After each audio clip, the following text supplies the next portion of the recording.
talks about what it takes to break 80 or break 90 or whatever score in golf. Meow. Today, I'm going to talk about the top 3 things that I learned from Rory McIlory about what it takes to shoot better scores in golf. I'll give you a little hint. It's got nothing to do with his amazing swing. Let's do it right meow.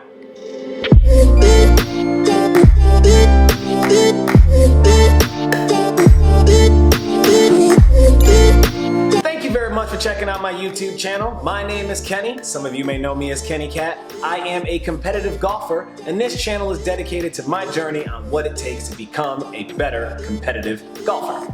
If this is your first time checking out my channel, thank you very much for stopping by. And if you are already a returning subscriber, welcome back and hello. All right, let's just talk a little bit about this trend that I always see in videos on what it takes to break 80 or 90 or 100 or whatever score. I had a tournament at a course called Wild Horse Pass out here in Arizona. It was the first time I've ever played it. When I went to the course for my Saturday practice round, I was just discovering the course. I looked at it through my normal GPS app, and I ended up shooting an 83, which is about 11 strokes over par. When I came up the following Sunday on a tournament round, I shot a 93. Eek. And that's a 10-stroke difference literally within a 24-hour period. And that got me thinking, what the heck is going on? Like, what can be so different between one day to the next playing golf on this course? And I know what some of you are thinking. One was a practice round and there wasn't that much pressure, and the other one was a tournament, and in tournament conditions there's more stress and there's more pressure, so therefore you're likely to shoot a higher score because the shots are more intense. Fair enough, that's what I thought too. So I'll give you one final caveat. My home course, Stone Creek. I've played this course over 40, maybe 50 plus times, probably more than I can really remember. I went out a random Sunday last month. I shot a 75, which is 4 strokes over par. Pretty darn good round at that course. And then the next day, the exact same conditions, sunny Arizona, no wind, I shot a 91. Think about that for a second. That is a 16-stroke difference, less than 16 hours apart, at the same course, in the same conditions that I absolutely know the ins and out of, fully rested, no fatigue. How is that possible? In typical golf fashion, of course I rack my brain and I go look for some error or something that needs to be fixed in my golf swing or something that needs to be improved in order for me to shoot more consistent scores. But I really started to think about it and really started to look at what is different between the days that I'm showing up on these courses and the days where I'm shooting very poor scores. And I narrowed it down to one thing. Every single one of these instances, I shot a pretty good score, if not an amazing score, and what the difference was that I expected to do it again. And therein lies the problem. Expectations. There's a quote that says expectations are the mother of all failures, or expectations are the mother of all disappointments, or something to that effect. I think that's very true, especially in the game of golf, because it is so random and it is so chaotic, and there are so few things that we can control on a golf course. Now, if you've watched my videos, it's a pretty well-known fact that I am a huge Tiger Woods fan. But one thing I also am a huge fan of is Rory McIlory. He's one of my favorite golfers.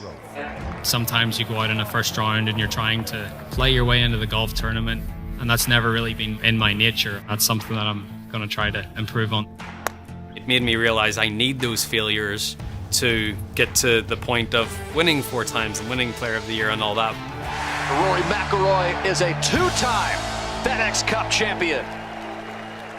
Now, Rory has been working on his game and working on his ability to become a better all-around golfer. And he's been documented talking about it in a lot of interviews. And how he thinks his way around not only the golf course, but his strategy overall on what he focuses on to improve over time and get better at golf. And that just got me thinking about the long journey of building an effective golf game that's ultimately going to help you play better scores. The first thing that I learned from these interviews with Rory McIlory is managing my expectations. I think it is the most crucial skill in golf, and it's one of the most overlooked things before we go out onto the course. Ben Hogan famously said, "A good round of golf is if you can hit about 3 shots that turn out exactly as you planned them." This is one of the best golfers that has ever played the game, basically saying the other 40 some odd shots are not anything that he expected to happen, and they don't look like anything that he drew up. And this is one of the best golfers in the world that has ever played the game, talking about his expectations on the golf course. That may only happen one time in a round where I hit a drive or I hit an iron shot and it goes exactly as I expected to. The other 40 or 50 shots that I may hit in a round are basically going to be average to well below average shots. And that is golf. Take a look at this graph that Arcos, one of my favorite stat tracking apps, shows us. These are scratch golfers, and the closest they're able to get on average to the flag from inside of 60 to 120 yards is about 40 to 48 feet. So if a scratch golfer, and I'm nowhere near scratch, is gonna be hitting a green or just barely hitting the green, 40 to 48 feet on average from inside of 120 yards to 60 yards, it makes no sense to beat myself up when I miss a green from 150. It's a very simple concept. I'm supposed to miss greens. I'm supposed to miss fairways. I'm supposed to hit shots that are below average or at best, really crappy shots. I'm supposed to make bogeys and I'm supposed to make double bogeys. That is part of the game and that is part of the process. But what's most important is how I react and how I compose myself after that happens. Why be upset? Why be frustrated at things that we should be expecting are going to happen? We made a little tweak to my grip. I felt like, and I actually changed the grips on my clubs. I had reminders or rib grips. I remember playing the French Open in 2016 and feeling very uncomfortable with my grip all week because I was just trying to make a slight little change to it. And you can be uncomfortable and you can still play golf and you can still hit good shots. Thoughts do not hit golf shots. Now, the problem that I've been having in tournaments is I will think something bad and then get scared and freaked out at the idea that I'm thinking of something bad could happen, and that causes a lot of tension, that causes a lot of stress, and then that reaction to the thought definitely freezes up my muscles and prevents me from swinging the club in a free and fluid way. So listening to Rory talk about this, and this is the best golfer in the world, say that he is uncomfortable while he's over a golf shot is quite possibly one of the best pieces of advice that I think he could ever give. I used to have such a weak grip on the club, and now I've got a really strong grip on the club, and I'm constantly shuffling around with it and constantly messing around with it on the tee box because I'm uncomfortable. It doesn't feel right yet. It feels extremely uncomfortable, but it is going to make me a better golfer in the long run, and I now focus on accepting that it's okay to feel uncomfortable. And the third tip that Rory has taught me is this little jewel right here. I very much believe in the process, and I believe in improvement. There's always going to be that little period of change which is going to be uncomfortable.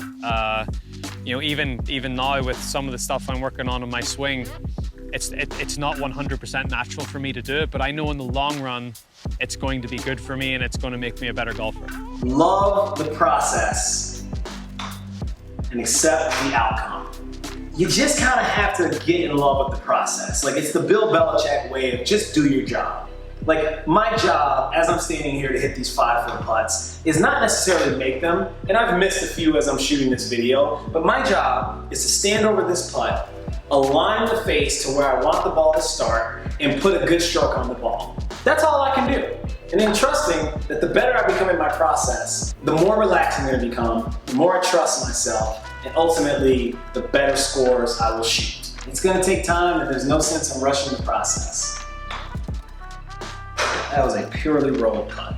Since I've really been focusing on trusting my process, managing my expectations, and being comfortable with the uncomfortable, my average score over the last 10 rounds has been 84.5. So not night and day, only about 1.8 strokes of difference, just about 2 strokes. But in my world where I'm trying to get down to scoring in the 70s in order to be a better competitive golfer, it's gonna take a lot for me to get better gains. I am gonna find it in a lot of the mental preparation and the mental ability to handle myself on the golf course.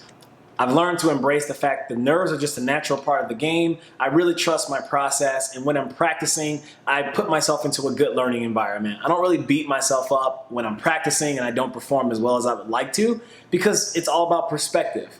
I'm not as good as I'd like to think I am, but that still gives me a lot of motivation to get better while also keeping me in check. I'm not expecting too much of myself. A couple of things on the horizon. I do got some new really cool training aids. I'd like to check these out. I bought myself this really cool laser here that goes into the end of the club. Got a new putting gate, something that's gonna help me start putts on a straighter line. Super excited to talk about this. And then I happened to pick this little guy up at a little flea market. Now I've seen this before. I don't know if this company is still around, but it's supposed to measure the angle of attack and a lot of different things. Well, we'll get into it. This one might be a little cool review. I've tested it out a little bit thus far, and I gotta say I'm not too excited about it, but the swing bite, I think this will be a really good review. Stay tuned for that one. I hope you enjoyed this video. If you have, please do give me some feedback. Let me know what I could be doing better in that comment section below. And as always, the best compliment you can pay me is a thumbs up. If you haven't subscribed to my channel, please do so. I release videos every single Friday at 10 a.m. Pacific Standard Time. That's really all I got for you people. Deuces. Let's keep it moving.